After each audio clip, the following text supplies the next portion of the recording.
The Lord be with you. I'm Deacon Keith Fournier, and our first reading is taken from the prophet Hosea. Israel, come back to Yahweh your God. Your guilt was the cause of your downfall. Provide yourself with words and come back to Yahweh. Say to him, take all guilt away and give us what is good. Instead of bulls, we will dedicate to you our lips. Assyria cannot save us. We will not ride horses anymore or say, our God, to our own handiwork. For you are the one in whom orphans find compassion. I shall cure them of their disloyalty.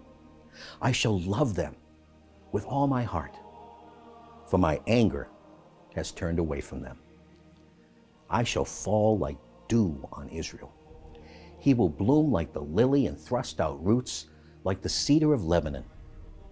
He will put out new shoots. He will have the beauty of the olive tree and the fragrance of Lebanon. They will come back to live in my shade. They will grow wheat again. They will make the vine flourish. Their wine will be as famous as Lebanon's. What has Ephraim to do with idols anymore when I hear him and watch over him?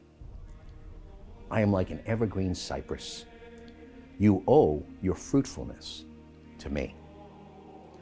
Let the wise understand these words. Let the intelligent grasp their meaning.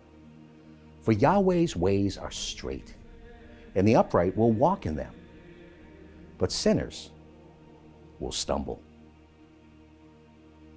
And our response is taken from Psalm 81.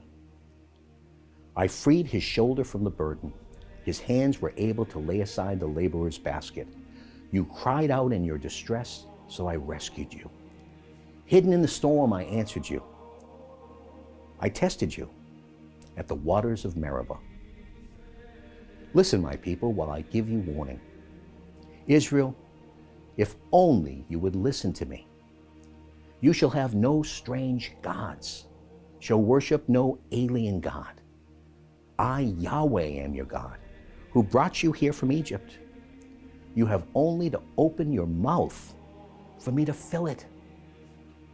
My people would not listen to me. Israel would have none of me. At one stroke, I would subdue their enemies, turn my hand against their opponents. A reading from the Holy Gospel according to St. Mark. One of the scribes who had listened to them debating appreciated that Jesus had given a good answer and put a further question to him. Which is the first of all the commandments? Jesus replied, this is the first. Listen, Israel, the Lord our God is the one only Lord, and you must love the Lord your God with all your heart, with all your soul, with all your mind, and with all your strength. The second is this: you must love your neighbor as yourself. There is no greater commandment than these. The scribe said to him, well spoken, Master. What you have said is true, that he is one and there is no other. To love him with all your heart, with all your understanding and strength, and to love your neighbor as yourself. This is far more important than any burnt offering or sacrifice. Jesus, seeing how wisely he had spoken, said, you are not far from the kingdom of God. And after that, no one dared to question him anymore. The Gospel of the Lord.